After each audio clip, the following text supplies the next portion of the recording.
I always forget this. I'm terrible for it. I always forget, and then it kind of goes like mid-sentence, right? This meeting is being recorded. Are you happy for us, Rebecca, to let people in? Yeah. All right, well, I'll press admit all.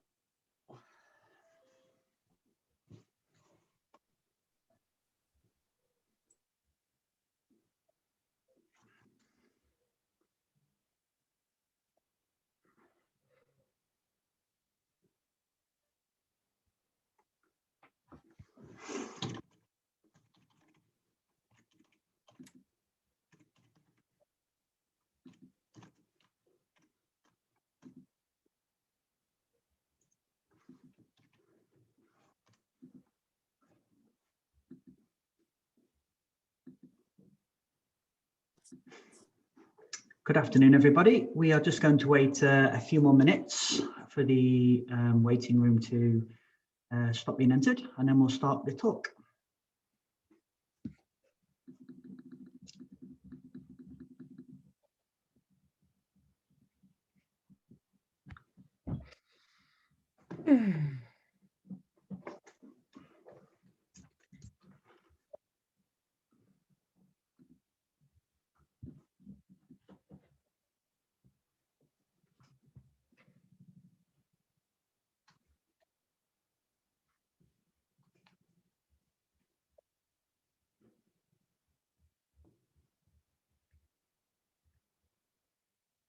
Numbers are mounting up, Rebecca.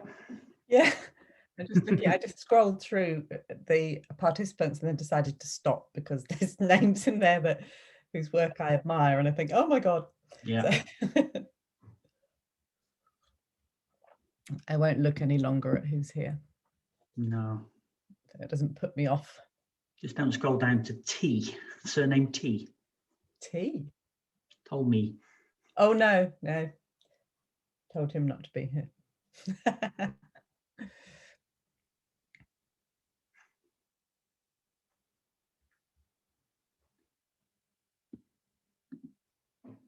Is your talk what sort of length have we got? It's probably about 20 minutes.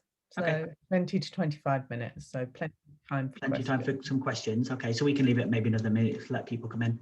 Yeah.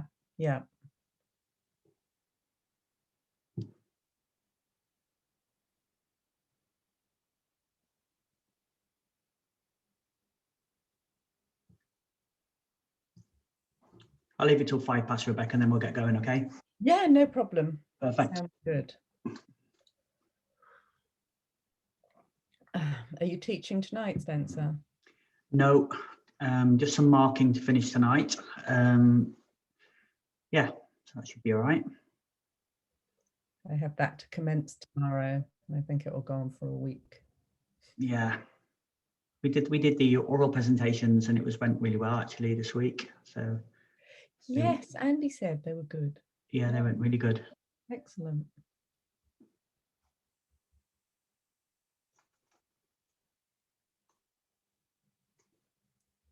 Okay, good afternoon, everybody, and welcome to the Centre for Educational Neuroscience talk this afternoon from a sunny London.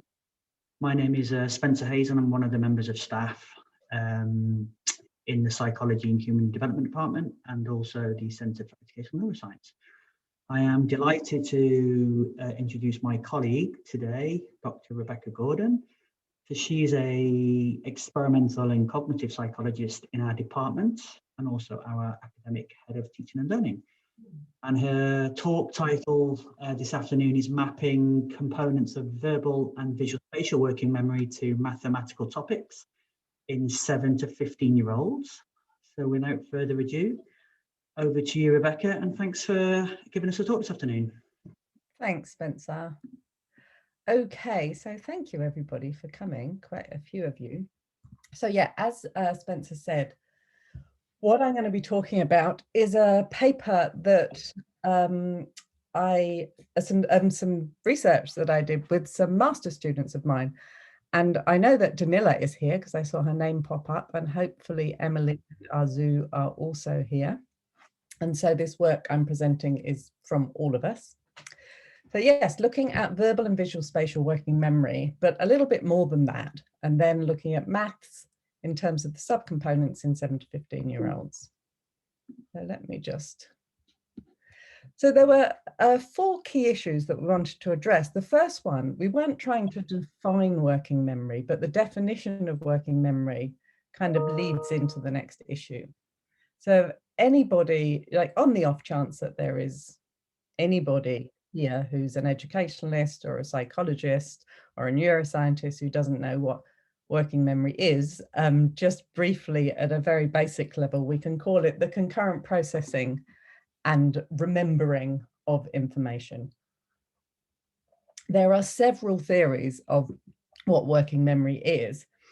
And these are just 2 examples, and they're not really key to this study, but one being the multi-component model, which is the enduring Baddeley-Hitch model, where there's this central executive that controls 2 slave systems responsible for verbal and visual spatial information, and they can then be enhanced by things like rehearsal in the phonological loop and then the visual spatial sketchpad to maintain that information for longer periods of time.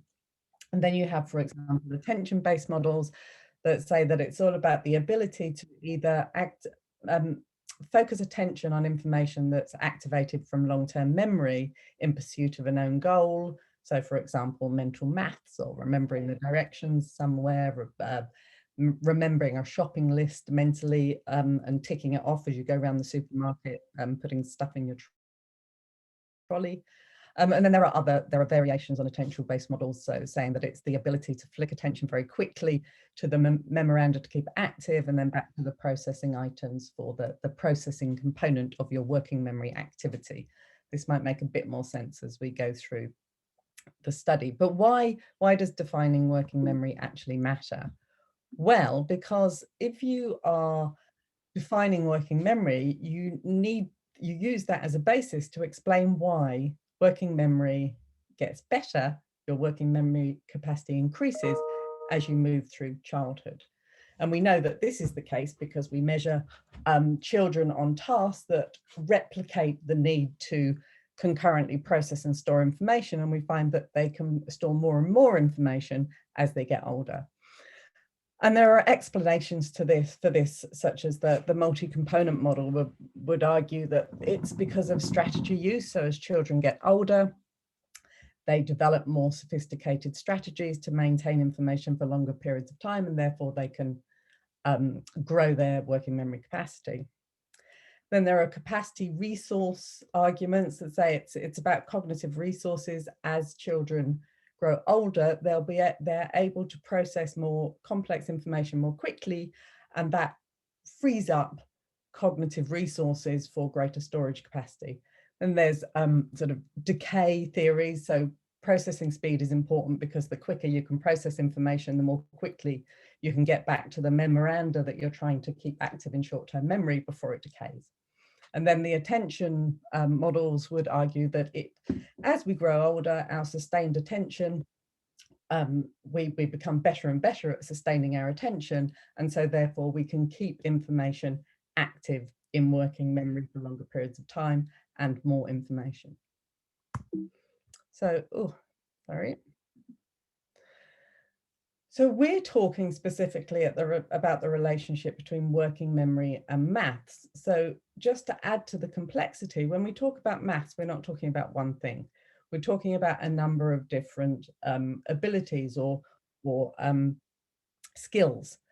And this is based on the UK curriculum. So we're talking about things like using and applying mathematics in real life situations, counting and understanding number, and then number facts, which moves to algebra for older children, of course, shape, space, measure, handling data, calculation, that sort of thing.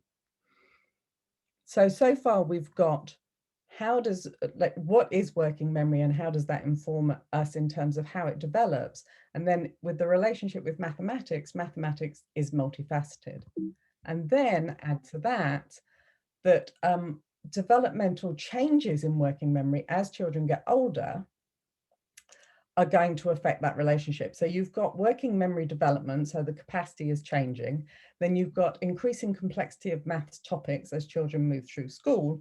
And then of course, you've also got the development of a knowledge base. So children learn more and more about the world. And in the case of mathematics, they learn things like math facts. So they don't actually have to perform basic calculation. They just have that information in mind that they can recall as required in other maths tasks.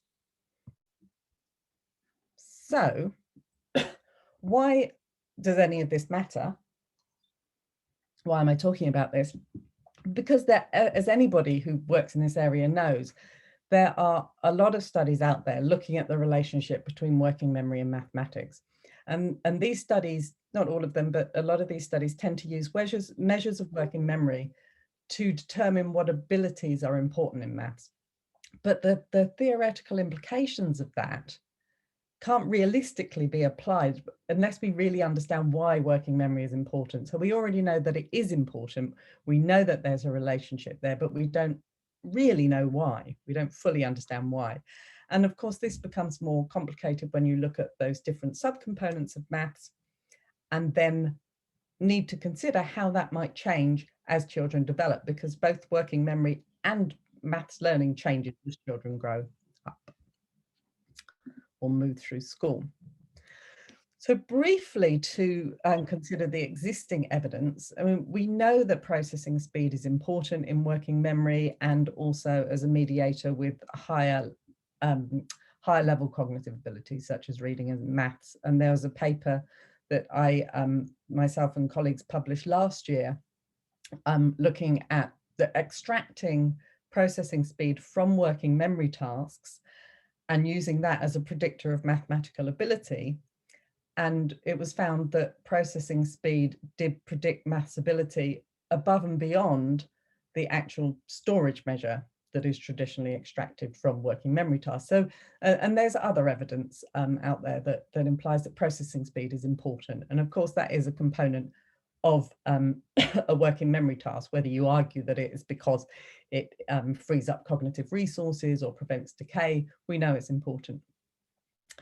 Capacity is also important. There are so many studies out there that show looking at the storage measure from working memory or even just from very simple short-term memory tasks can explain mathematical ability. Strategy seems to be less important. So this development of more sophisticated memory strategies as children grow older, which might increase working memory capacity, but it actually weakens links with higher order abilities such as maths and reading. And again, the study that we did last year, in this, what we did was we measured individual children's individual processing speeds and then titrated the presentation of the processing stimuli in working memory tasks so that children, it significantly reduced children's opportunity to perform maintenance strategies such as rehearsal between the presentation of the processing stimuli and then the need to remember it later on. So looking at counting span, for anybody who's not familiar with typical working memory tasks, you would show a child a screen of dots and they would need to count them and say there's 4 dots. Then you show them another one and they would say there's 2 dots, and then you showed them another one and they'd say there were 7 dots, and then they have to recall 4, 2, 7. I think that's what I said, isn't it? And what we did was we titrated the processing time on those tasks so that there was reduced opportunity for the child to delay the processing task, do a little bit of rehearsal or other form of maintenance strategy, and then move on to the next processing task. When we did this, it actually strengthened relationships with maths. And there are other studies that support this. So that implies that strategy use or things such as rehearsal are less important in working memory when we're talking about downstream abilities such as mathematics. So there is also lots of evidence that younger children rely on visual spatial abilities, but then move to verbal abilities later on.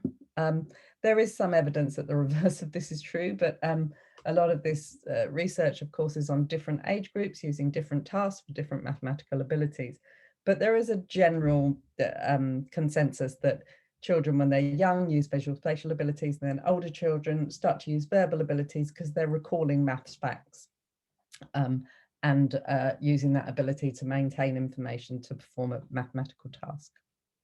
But there's also evidence that novel topics rely on visual spatial working memory. So no matter what age the child is, when new topics are introduced to the curriculum, they will revert back to visual spatial working memory in order to work through those tasks or that new learning.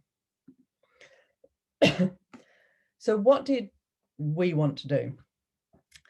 So we wanted to, and this is what I'm always interested in. This is kind of my thing, unpacking tasks to work out and constructs to work out exactly what it is we're measuring, or close to exact as we can get. So we measured, what we wanted to do was look at verbal short-term memory and visual spatial short-term memory. So separate those two abilities to maintain information, but then look at processing speed, because we know that is important. And then also the central executive, the ever elusive central executive.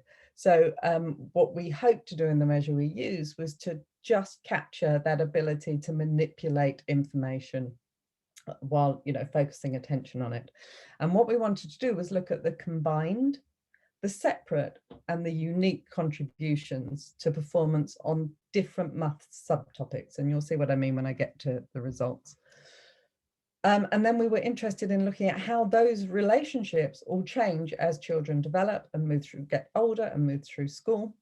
And then, of course, as they're exposed to novel and increasingly complex maths concepts.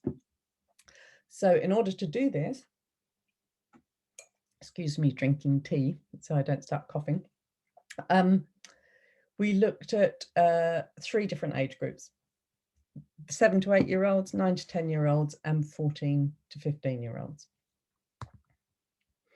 So these are predictions that we made based on the existing literature, that visual spatial ability would, when it's separated out and we're just looking at storage, would be important for 7 to 8 year olds, and that verbal ability would be more important for the 14 to 15 year olds.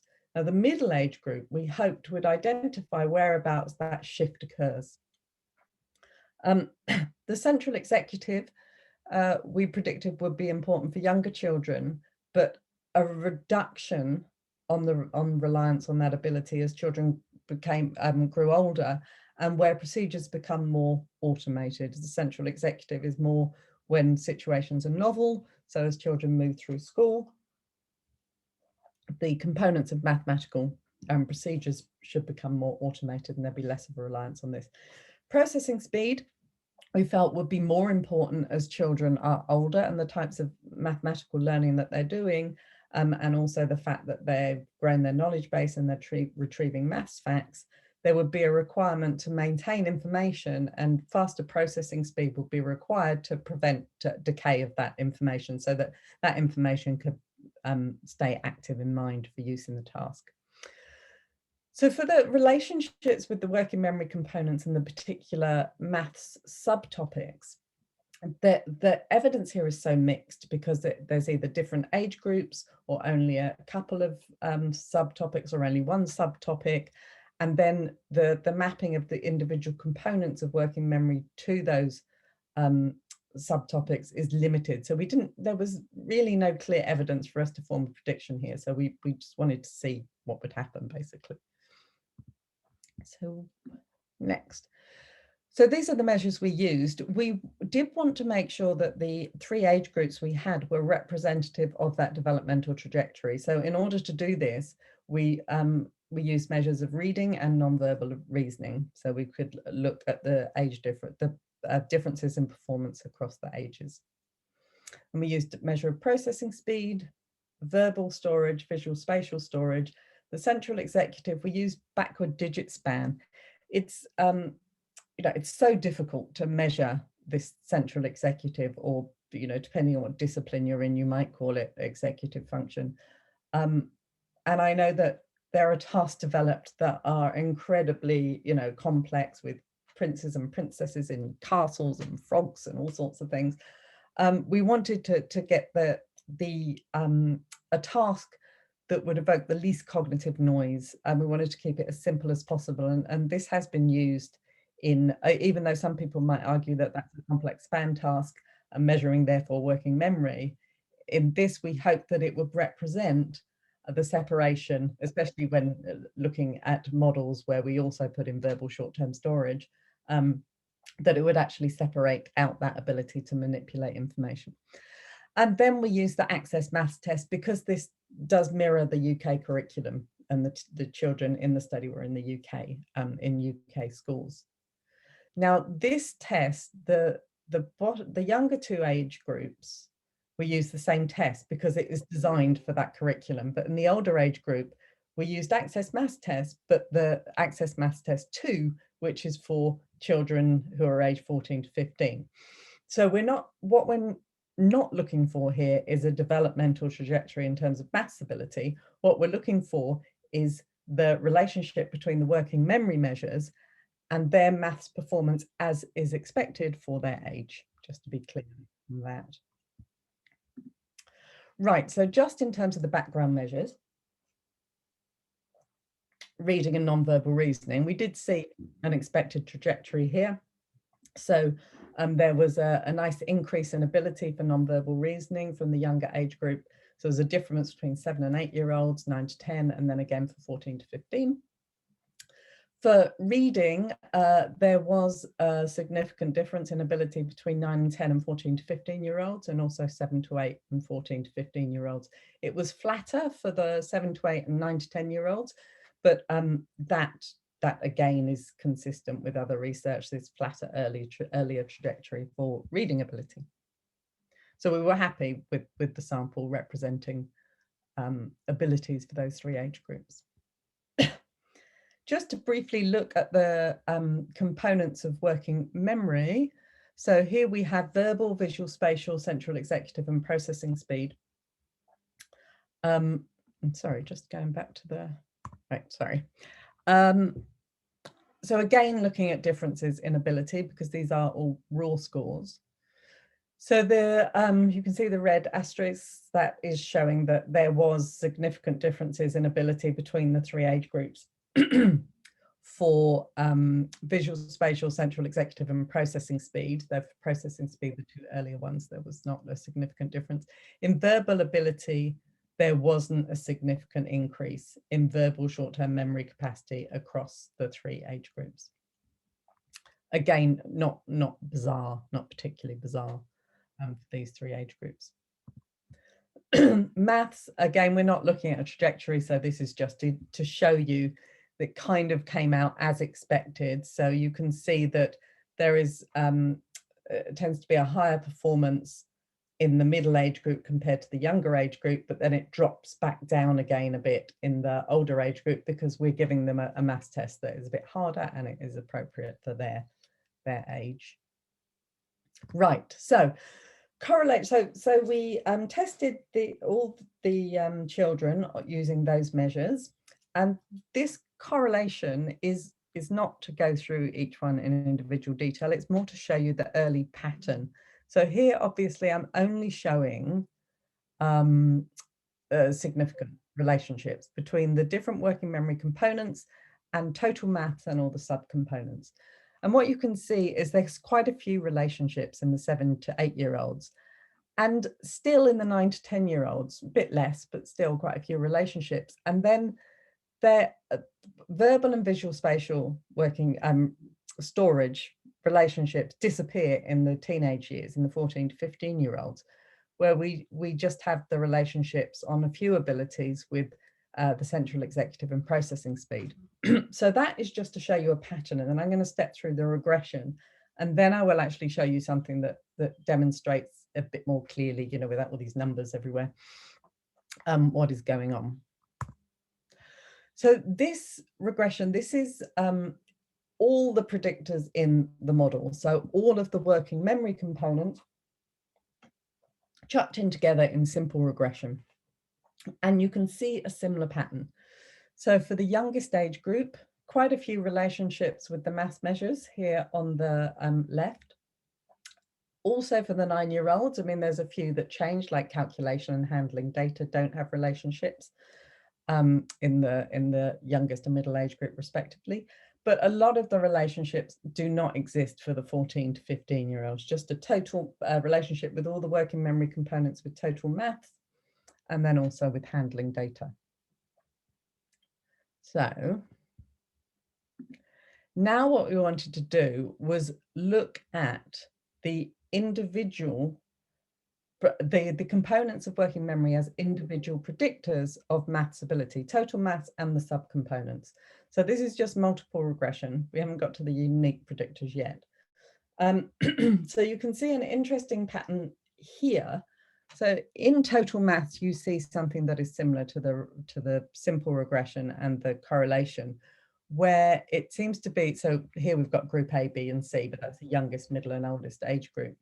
Here you can see that that group A, quite a few, or all of the working memory components predict maths ability, and then it thins out for group B and also for group C. And you see a similar pattern across the top here for these abilities.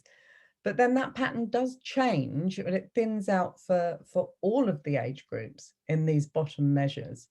Now, like I said, for this, we didn't have any clear predictions for this, but these abilities down in the bottom row are calculation, shape, measure, and handling data, which ostensibly rely on visual spatial abilities. And you can see that represented only in the youngest age group for at least the first 3, but also are more about manipulation, so a little bit more complex. But like I said, we didn't have any clear predictions about this, so let's just leave that for now.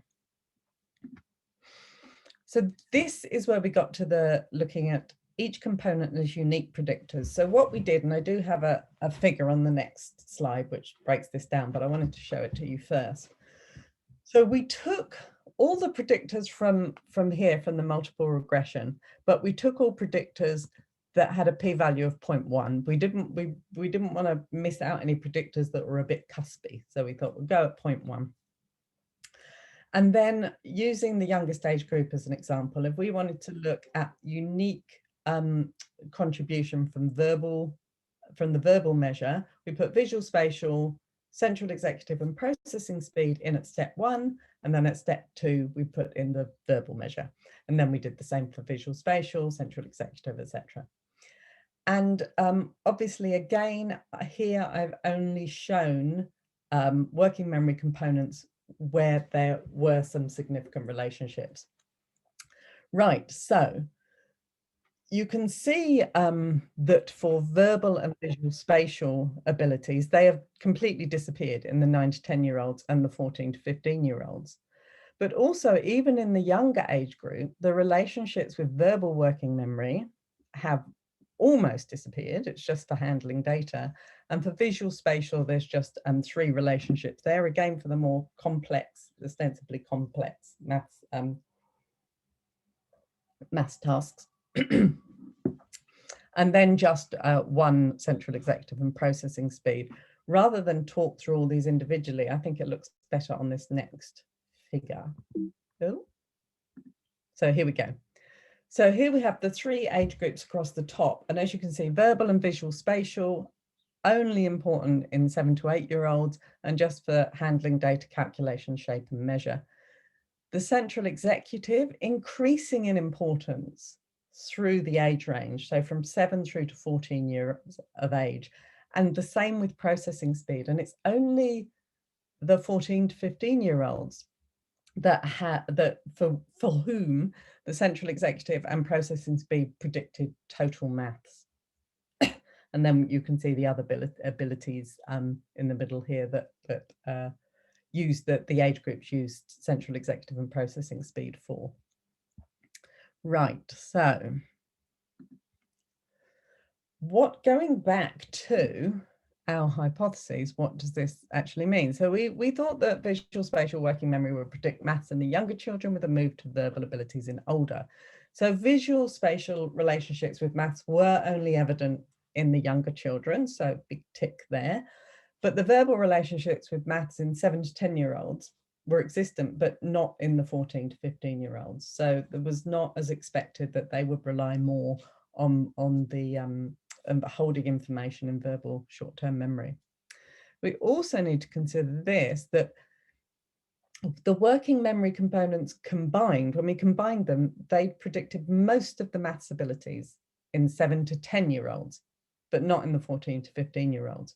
Then also, most of the working memory components individually predicted maths in 7 to 10-year-olds and not in the 14 to 15-year-olds. So what this suggests is that there's a greater reliance on working memory overall from about the age of 7 to 10, we don't know about earlier, of course, in this study, compared to the teenage years. When we looked at unique contributions, the 7 to 10-year-olds, the contributions from the components that we saw in the multiple regression largely vanish. So what we think this means is that there's kind of an overlap or lack of differentiation between those individual working memory components in terms of what they represent. For the 9 to 15-year-olds, so the middle and older age group, the verbal and visual spatial abilities disappeared, as you saw. So this would appear that there isn't really a move to verbal ability or a reliance on verbal ability beyond about 9 years of age. So the next two hypotheses probably best addressed together, excuse me. So this was that the central executive would be important for younger children and processing speed important for older children because they're relying on maths, facts and that sort of thing. So reliance on both of these, processing speed and the central executive, did increase with age, as you saw from this graphic that I showed you a few slides ago. The fourth non-hypothesis, because we didn't really have a prediction here, whether there were topic-specific relationships between the working memory domains. So in 7 to 8-year-olds, we did see visual spatial short-term memory predicted topics, as I said, that ostensibly would be relying on visual spatial abilities, but you'll see when I come to my what next, what I think about that. So because it did, it explained variance in understanding shape, measure, calculation. So that was just my little reminder slide for the pattern. So what next? So what would like to see next is a more exact calibration of the relative difficulty in terms of maths for the age group. So how much more difficult is maths in 7-year-olds compared to 9-year-olds compared to 14-year-olds, for example, age groups. Also, because the Access Maths test does measure all the topics covered in the UK curriculum, the number of questions for each topic is quite small. So it would be good to see standalone assessments of the individual maths topics so we could better understand and be more robust in terms of understanding the links to those individual working memory components. But I think what this study does is that it is a step toward tailoring age and topic appropriate reasonable adjustments and interventions. So it's not just working memory is important in maths. If children have poor working memory, they're going to struggle with maths. It's what component of working memory relating to which type of math subtopic at what age. So really, really tailoring these interventions and adjustments.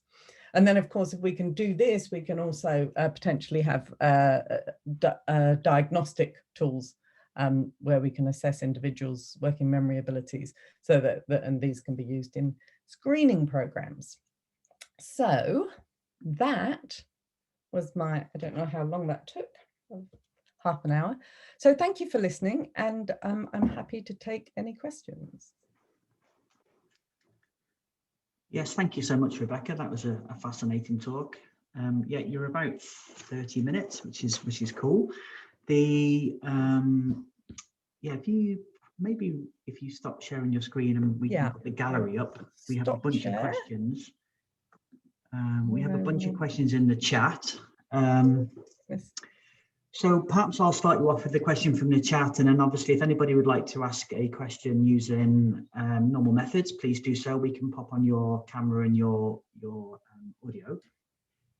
Okay, so the first question that got pinged into the chat from Rebecca was a question: does relying on verbal abilities mean the maths problem is word-based?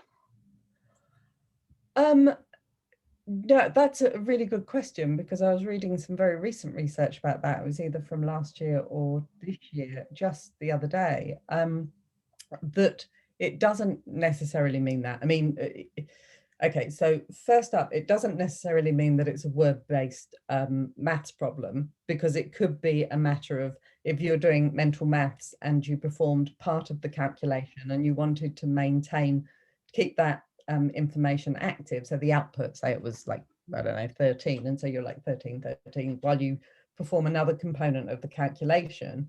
That's, you know, verbal storage, keeping that information available until you finish this bit of processing.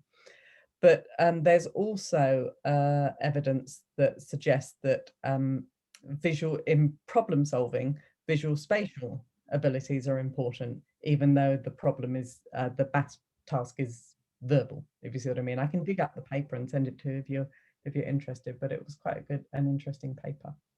Okay, thank you. And then another question here in the chat is related to the brief measure of central executive. Do you know that measure? Yeah, I know the brief. So that is more, that's a measure of executive function. So it's broader than just looking at this manipulation that you might see with the central executive. And so that it measures also a lot of sort of real world.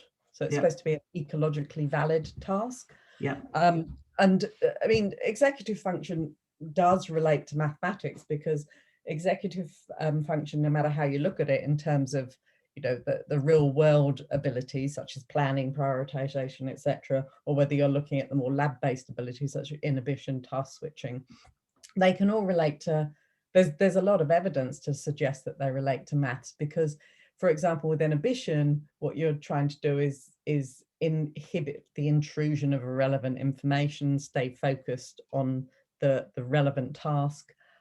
In terms of things like prioritization and planning, if you're approaching a maths task, you might use all of those abilities to approach it in a logical manner. So there are a lot of executive abilities that are relevant in maths. Yeah, and the particular comment regarding the brief measure then is something that I know that you're interested in. It's in relation to motor control and visual processing. Would you comment on that? Oh God, in relation to maths, no, because all my work and which I'm just beginning to do on motor cognition and executive function. And I have a PhD student who actually knows a lot more about this, Louise, who might be here, than I do, is not currently related to maths ability, so I won't be able to comment. Perfect, no problem. So so question from Michael Thomas. So his question is, how inevitable is a set of correlations for component skills that predict maths? Could you take a class, instruct them to use a different strategy and find the correlational structure of predictors alter? Or is the correlational structure reflecting something intrinsic about the set of abilities of children in the class? Oh, that's quite a question. So instruct them to use a different strategy. So, for example, a maintenance strategy such as rehearsal, you might be talking about. I'm not really sure. Feel free to jump in. So, and then with that, so okay, so you would instruct them to use a certain strategy in the maths task. I'm not sure if this is what you mean. Use a certain strategy when performing maths tasks such as verbal rehearsal, and would that then alter the relationship and you'd see a stronger relationship with verbal abilities? So I'm not sure whether that would be the case, because you're looking, no matter what you do in terms of strategy, you're still measuring intrinsic abilities in terms of verbal storage. I'm not as Michael commented in response. Let me just see if he's commented on that. He hasn't. Yeah, I guess what he's saying from the question is whether or not these are your correlational effects. Are they changeable as a function of intervention, or are they just inevitable? These correlations. Oh right, I honestly do not know. Okay. Because I haven't done intervention. No, I mean, when I showed the correlation, that was really just to show the the beginning of the story in the pattern, which did really Yeah. feed through in the regression. Yeah, no, exactly, cool. So Joe Van Hagen asked, how much did the items for the maths task overlap across different groups? So the questions in the maths task, if that's what you mean. So for the younger two age groups, that they had the same, because the tasks were designed to represent the curriculum in age bands, and the younger two age groups fell into the same age band, so that they were the same task. And for the older age group, they were completely different set of items. I mean, the same subtopics, but different items. If I haven't answered your question, just let me know. Yeah, I was just wondering about how much that might have influenced the results, seeing that, you know, they might have then drawn upon different strengths, you know, or different resources, whether, you know, working memory and attention. Yeah, I mean, I think that's what we saw. Even though they had the same task, that we saw that their abilities were, you know, changed between those two younger age groups. Especially when you look at the unique predictors, that the verbal and visual spatial abilities completely disappeared. So I would say, yes, they are drawing on different cognitive abilities to perform those maths tasks. Yeah, cool. I think this is kind of an interesting question, and one that is relatively broad, and hopefully that I'm sure from your comments you would have considered it. What would an intervention based on improving processing speed look like? I think, sorry, you just missed one from Chris Gerald. Okay. And I don't know enough about secondary age maths, but it's possible that example one. Oh, okay, no, he was answering Joe. Thank you, Yeah. Chris. No problem, sorry. So what was your question? So this is from Jamie Todd. What would an intervention based on improving processing speed look like?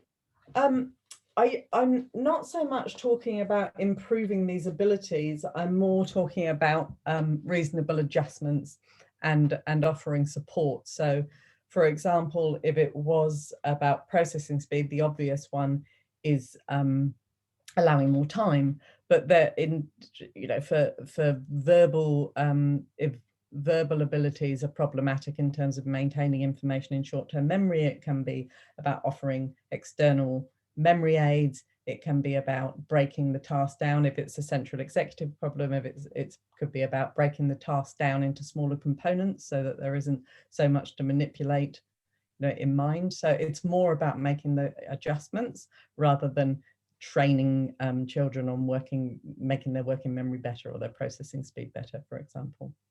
Okay, fine, thanks. And this question is from Katie Allen. If it's the same AMT, do you know what AMT? Yeah, the Access Maths Test. Perfect. If it's the same AMT as I've used before, not aware that it's changed in format, all children across an age span, e.g. 6 to 12, get the exact same test, and older children can access more of the later parts of the test, rather than it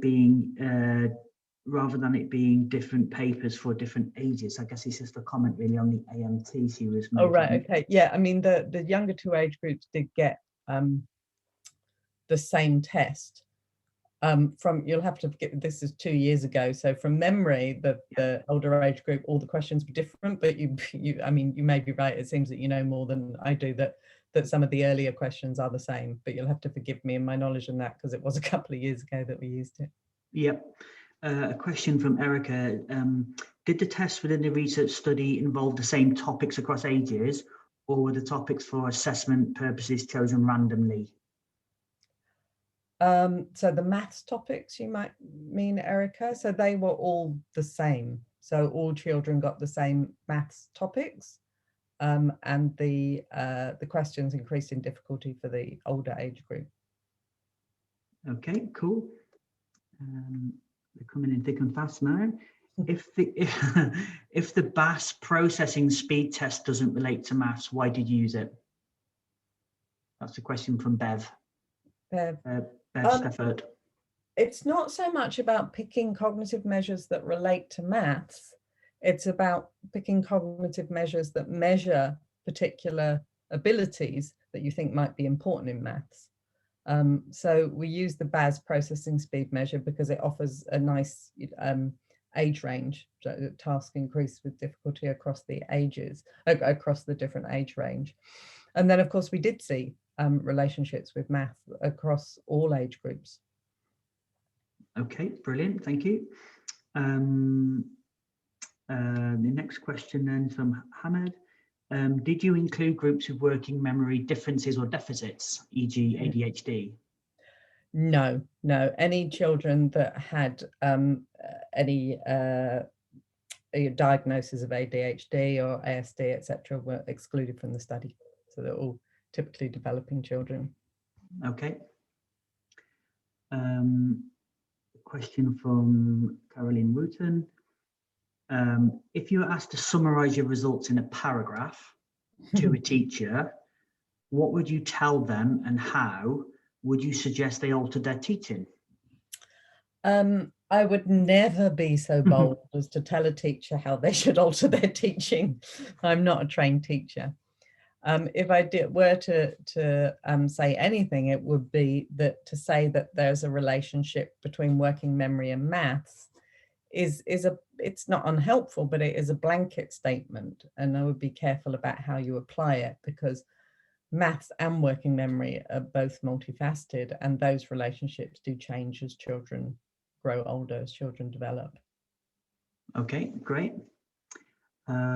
Question from Joe Van der Hagen again. So what changes then that children, so what changes, oops, sorry, the chat's moving up and it's moving my attention. So what changes? Sorry, I didn't type it properly. Oh, it's okay. I was trying to type too fast and multi-failing. I just wanted to see where you could clarify a bit further, Rebecca, is that because you in the youngest groups, the youngest two groups, at least they got the same items, but you did see a change in terms of, what is predicting, verbal or visuospatial. And I'm wondering what you think is driving that difference. Why this sudden change? Because when you look at your age bands, it's 7 and 8 and 9 and 10. What's the difference between an 8 and 8-year-old who is 8 and 11 months old and a 9-year-old, right? So I was wondering, what do you think is that sudden change? I think this is why we need to look in more detail about the relative difficulty of the maths task and the different age groups. And then also have more measures for the specific subcomponents of mathematics. But, in this early data, it would suggest that it's the way that the children approach the different maths tasks. So the cognitive abilities that they draw on to complete those tasks successfully change. So, for example, as children move to 9 and 10, well, it was expected that they would use more verbal strategies, but it may be that it's for them, it's that they're actually storing more information in order to manipulate it. I mean, I don't know, we need to look at this in more detail, but so it's more about their ability to manipulate the information that they're holding in mind, rather than just the the remembering of certain information. Do you think that maybe, sorry, go on. Do you think that maybe it's related to any changes in education? I think it's at that age that they stop using manipulatives as much and maybe are more relying on other strategies in schools. Quite possibly. I mean, I don't know too much about that. You're more of a maths expert than I am. I'm on the working memory side. So that could quite possibly be it. And this is what will be interesting, to look at these things in more detail. That's why we need more so tests that have more questions on these different topics, and then of course tie in with the way children are actually being taught and way they're actually learning in the classroom. Thank you. Cool. Another question, did you control for factors such as SES and parental education?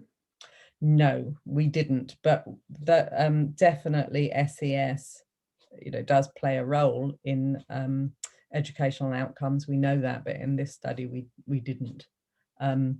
It's difficult getting that information from schools, and I know people do it and they do it successfully, but it's always a bit delicate. And as I said, this was conducted with master's students, so it's a bit tricky. No offense at all to my wonderful, wonderful master's students, but when you're trying to get into a school and collect data, it can be a bit sensitive about the type of information you're gathering. But it's definitely important, I agree. Yeah, indeed. Another question, would your results be the same if instead of a digit span, which is a task of using numbers as stimuli, you were using a different measure of central executive and phonological memory? Hi, Flavia, thanks for coming. Yeah, I mean, this definitely has to be considered. It's used digit span because it seemed to be the simplest stimuli for the children to retain and reproduce. So there can be a lot more, well, a bit more individual variation in the understanding of letters. If you use other stimuli that can be more complex, then you run into other difficulties because you're introducing other cognitive abilities where you're introducing more individual variation. It would be great to do a comparison on different measures using different stimuli, but I do take the point that, it is digits, and it's related to maths, so yeah, it could be problematic. Okay, great. A question again from Bev. Sounds like you didn't separate mental maths from written maths. That for me or her is the biggest factor in working memory. Mental maths definitely draws on working memory. There's absolutely no question. But we weren't specifically comparing mental maths from written maths. We were looking at a written maths test, so measuring it in that way. But yeah, studies looking at mental maths and written maths are definitely interesting and worth doing, but that's not what we were doing. Yep, great. Yeah, so the question that I skipped because my thing rolled up was from Chris Jarrod then. Gerald, I don't know enough about secondary age maths, but is it possible that the example one uses to index a particular aspect of maths in these older children are qualitatively different and less working memory loaded than those for younger children? Hold on, I need to scroll back to that. Yeah, it's at 433. All right, so yeah, I think he was responding to Joe, but it's Okay. an interesting point anyway. Yeah, so I think you answered it, Rebecca, as well. No, sorry, I think you answered it perfectly. I don't. Yeah, no, I think you gave an answer. Really, so it's, okay. Thanks, Chris. Brilliant.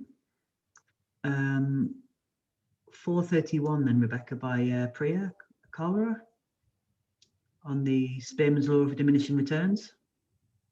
Let me have a look. So we're going back to 431. Yep. I haven't got that one. Who's it from? Priya Kalra. I'm not sure she's still here. Could you read it out? Because I can't see Yeah, it. certainly. Yeah, it says, looks like another example of Spearman's law of diminishing returns, roughly.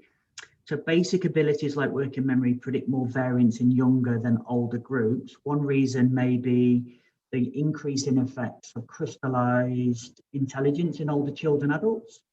I haven't heard of this until a reviewer brought it up in one of my papers. There could also be more variability in working memory in younger kids. As prefrontal cortex matures, differences may be less pronounced among older children and teens. The early part of that, I'll just trust you because I don't know much about it.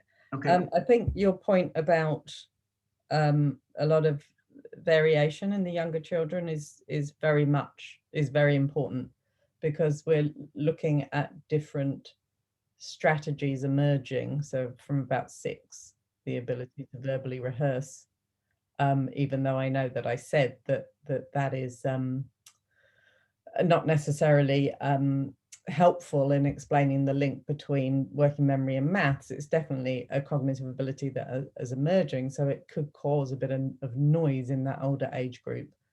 In terms of the prefrontal cortex developing, yes, it's developing 7, 8, 9, 10, 11, 12, it's developing still, much older than 15. So I think that looking at PFC development and how that relates to executive function or central executive holds throughout all the age groups, but I'd be willing to be challenged on it. Okay, see if any comes back to the challenge. Question from Alex Black. He's got his hand up. If you'd like to pop your video on, Alex, here he is. Yeah. Yeah, over to you, sir. Over to you, Alex. I think you might be mute, Alex. I cannot see you. Alex, I see you with your hand up, but I can't hear you speaking. No, I still can't hear you, I'm afraid. I'm sorry. No. Maybe put it in the chat. Okay, yeah. Yeah, it must be his mic was off, but perhaps it wasn't working. Okay, so a question. So yeah, Priya says thanks for that answer, by the way, Rebecca. So question from Pablo, is there scope to develop new working memory tasks that are more sensitive to specific strands of the national curriculum? I don't think it's so much about developing tasks that are sensitive to the national curriculum. Well, I don't know, that's an interesting question, actually. Depends, I think, you know, they would build on each other, wouldn't they? Because the more you find out about what is important in working memory specific to strands of the curriculum, you can then redevelop tasks that might measure that more precisely. So there is that. I do think that the continued development of tasks that measure working memory more precisely is important, which is why we did that paper last year where we titrated the processing speed within the tasks. I'm always keen on more precise measurement. Brilliant. I can see Alex typing in my window up here, so let me just see if that pops into the chat. I think we've got to the bottom of our questions now. And I think you've earned your salary for today, Rebecca. I don't remember having as many questions before. So well done for that. I think you sorry, Selma has said great talk. Thanks. Thanks, Selma. Thanks for coming. Yeah, no, yeah, you've had a lot of great talks in there. So from Flavia, from people I've met. Yeah, so absolutely magnificent. Oh, here's the question from Alex now. So my question was about clarifying strategy. I mean, difference between teaching maths strategy compared with executive function orientated metacognitive strategies. Yeah, so I mean, even though they're both strategies, I'm not saying that they're specifically linked. What I'm talking about is the ability, so as children grow older, they develop more sophisticated strategies in order to remember information. But there's lots of research to suggest that that's not necessarily what explains the link with abilities such as maths. It might improve their ability to maintain information, but doesn't, and like I said, it could be because just the differences in ability in that particular cognitive construct can muddy the waters. But on that, and I don't know if this is what you're talking about, if you are, oh, sorry, my dogs are barking. If you're talking about executive function oriented metacognitive strategies, so if you're talking about like understanding your own cognitive abilities and what can improve performance, I would say that that would probably play a part in maths development, but it's not something we looked at. Okay, perfect. Yeah, you got a thumbs up there from Alex, which is brilliant. And again, just to reiterate, you had lots of well dones in the chat, and I would second and third that. So thank you very much for your time this afternoon. I know you're super busy, but that was a really interesting talk. Yeah, seconded again, and 100%. I think you've had the most questions I've heard from in a centaur. And for the people on the SEND seminar, have a lovely afternoon wherever you are, and we'll see you next week and Joe's hosting. So take care of yourselves and good afternoon. Thank you, everyone. Bye.